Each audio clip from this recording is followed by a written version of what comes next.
Author Gerald L. Guy contributes to his Wolf Pact series with Wolf Pact, Escape from Captivity.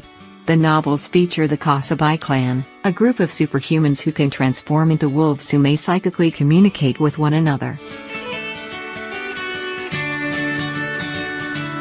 Here, the Captivity regulars featured in the first book, published in 2011, reunite.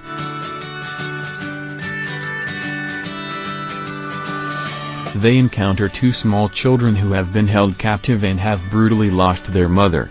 The boy escapes and runs across the Captivity, leading them back to his sister and dead mother.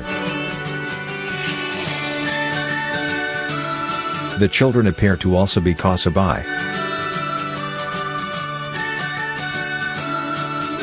Meanwhile, a soldier who is their father goes AWOL and seeks to find his children.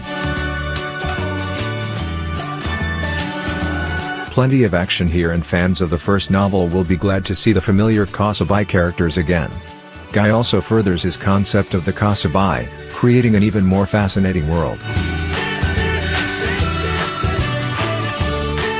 Valdosta readers may find the name of Gerald L. Jerry Guy familiar.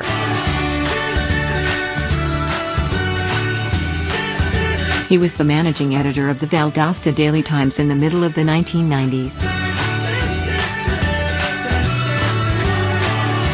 He retired from newspapers in 2004 due to a degenerative condition affecting his eyesight. Thanks to the condition mostly affecting his peripheral vision and eye procedures, Guy notes in the book that he can work on a computer a few hours each day.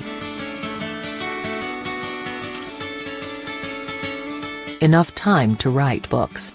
Escape from Captivity is his fifth book. More information on Guy's books or to order Wolf Pact, Escape from Captivity, visit